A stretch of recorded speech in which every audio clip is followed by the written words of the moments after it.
Los Países Bajos a finales del siglo XV, un tapiz de ciudades bulliciosas y tierras fértiles, se encontraban en la cúspide del cambio. Bajo el férreo control de la Iglesia Católica Romana, comenzaron a surgir susurros de descontento, desafiando el orden establecido.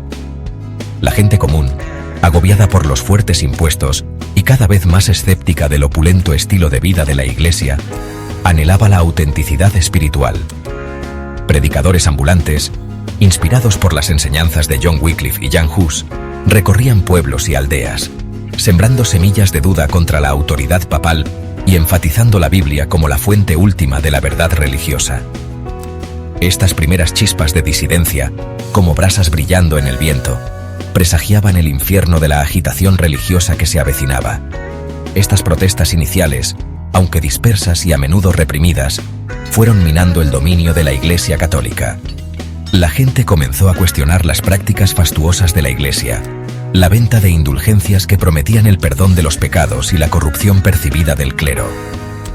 La invención de la imprenta a mediados del siglo XV resultó ser un punto de inflexión.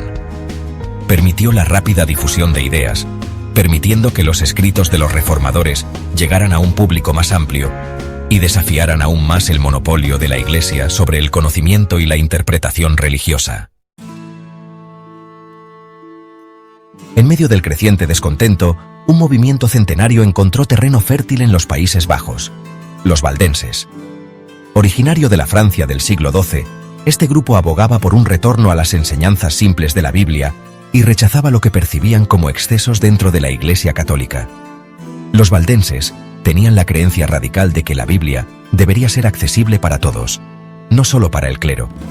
Tradujeron las escrituras a lenguas vernáculas, empoderando a la gente común para que se relacionara directamente con la palabra de Dios. Su mensaje resonó profundamente en los Países Bajos, donde los índices de alfabetización eran relativamente altos. A medida que la gente leía la Biblia por sí misma, comenzó a cuestionar las doctrinas y prácticas de la Iglesia. La influencia valdense, llevada por los vientos del cambio, alimentó el creciente deseo de una experiencia de fe más personal y directa, libre de lo que muchos percibían como la influencia corruptora de la Iglesia. La Iglesia Católica, enfrentando una creciente ola de disidencia, respondió con toda su fuerza. La Santa Inquisición, establecida en el siglo XIII para combatir la herejía, proyectó una larga y aterradora sombra sobre los Países Bajos. Los presuntos herejes, aquellos que se atrevían a cuestionar la autoridad de la Iglesia o a interpretar la Biblia de manera diferente, eran sometidos a brutales interrogatorios, torturas e incluso la muerte. El reino de terror desatado por la Inquisición solo sirvió para inflamar aún más el espíritu de resistencia. A pesar de la constante amenaza de persecución, el movimiento por la reforma religiosa continuó ganando impulso, alimentado por una potente mezcla de anhelo espiritual y resentimiento hacia la opresión de la Iglesia. En este periodo tumultuoso entró Menno Simons, un ex sacerdote católico del norte de los Países Bajos, cuya vida y enseñanzas dejarían una huella indeleble en la Reforma. Desilusionado por la corrupción de la Iglesia y profundamente conmovido por el martirio de los primeros anabautistas, Simons experimentó una profunda transformación espiritual.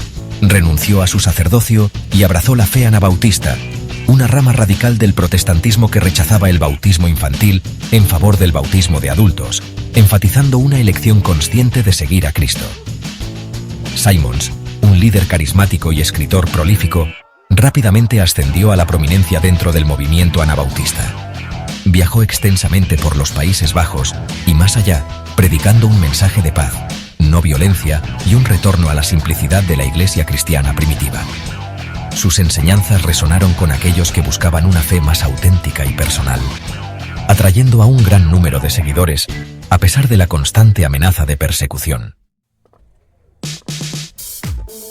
Sección 5. Una historia de dos reformas. Caminos de fe contrastantes. La Reforma se desarrolló de maneras muy diferentes en toda Europa. Mientras que los Países Bajos fueron testigos de una lucha violenta por la libertad religiosa, los países escandinavos experimentaron una transición relativamente pacífica. En Dinamarca, Noruega y Suecia, los monarcas jugaron un papel clave en la adopción de la Reforma, motivados por el deseo de consolidar el poder y liberarse de la influencia de la Iglesia Católica. Implementaron gradualmente reformas, adoptaron el luteranismo como religión del Estado y disolvieron los monasterios, transfiriendo sus riquezas y tierras a la corona. Este contraste destaca la compleja interacción de factores que moldearon la trayectoria de la Reforma. En los Países Bajos, la ausencia de una autoridad central fuerte y el poder profundamente arraigado de la Iglesia Católica alimentaron un conflicto prolongado y sangriento. En Escandinavia, la adopción de la Reforma por parte de los monarcas allanó el camino para una transición más suave, aunque más lenta. Sección 6. El precio de la fe, mártires y la propagación de la Reforma. A pesar de enfrentarse a una persecución implacable, el movimiento de la Reforma en los Países Bajos se negó a ser silenciado. Menno Simons, obligado a esconderse, continuó liderando e inspirando a sus seguidores a través de sus escritos que se imprimían y distribuían en secreto. Sus palabras ofrecían consuelo y fortaleza a aquellos que enfrentaban el encarcelamiento, la tortura e incluso la muerte por sus creencias. El coraje y la convicción de estos primeros mártires solo sirvieron para difundir aún más el mensaje de la Reforma. La sangre de los mártires, como dice el dicho, se convirtió en la semilla de la Iglesia. Por cada creyente silenciado, innumerables otros se inspiraron para abrazar la fe reformada. La resiliencia y la fe inquebrantable de estos primeros protestantes holandeses sentaron las bases para el eventual triunfo de la Reforma en los Países Bajos. Sección 7. Legado de la Revolución Silenciosa. Impactos duraderos de la fe reformada. La Reforma, aunque nació en medio de la agitación y el derramamiento de sangre, dejó un legado perdurable en los Países Bajos. Fomentó un espíritu de tolerancia religiosa y libertad de conciencia que eventualmente moldearía la identidad de la nación. La República Holandesa, establecida en 1581 después de décadas de lucha contra el dominio español, se convirtió en un faro de libertad religiosa, atrayendo a protestantes perseguidos de toda Europa. El énfasis de la Reforma en la educación y la alfabetización tuvo un profundo impacto en la sociedad holandesa. Condujo al establecimiento de nuevas universidades y al florecimiento de la vida intelectual y artística. La Edad de Oro holandesa, un período de prosperidad económica y logros culturales sin precedentes en el siglo XVII, puede verse como una consecuencia directa del fermento intelectual provocado por la Reforma. Sección 8. Conclusión. Una fe forjada en fuego. La Reforma en los Países Bajos, aunque es una historia entrelazada con la violencia y la persecución, finalmente triunfó, alterando para siempre el panorama religioso del país. Sirve como testimonio del poder de la fe, el coraje de la convicción y el anhelo humano perdurable por la libertad espiritual. El legado de Menno Simons y los innumerables otros reformadores y mártires que se atrevieron a desafiar el statu quo continúa inspirando, recordándonos que la búsqueda de la verdad y el derecho a la libertad de culto son principios por los que vale la pena luchar, incluso frente a probabilidades aparentemente insuperables.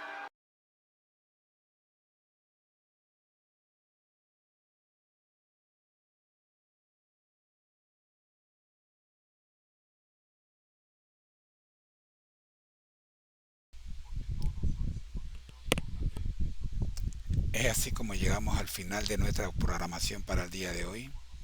Queremos invitarles para que nos acompañen en la retransmisión que se llevan a cabo en horas de la tarde y la noche en esta misma estación. Amigos, soy su hermano en Cristo José Moreno y deseo que la pasen muy bien. A continuación tendremos nuestro acostumbrado lema. Recuerden que al que el Señor llama, capacita, al que envía, acompaña, siempre gozosos conectados a Jesús y al Espíritu Santo a través de la Biblia, todos juntos, rumbo al cielo. Deseo de todo corazón que ustedes tengan un feliz día y que si hay alguno que necesita oración, nos lo dejen saber en los escritos, que con gusto estaremos orando por usted. Gracias, Señor, por el día de hoy y gracias por regalarnos la programación que hemos presentado en 10 videos, presentando, oh Padre Santo, su palabra inspirada a través de los escritos de el Espíritu de Profecía. Por Jesús. Amén. Bendiciones.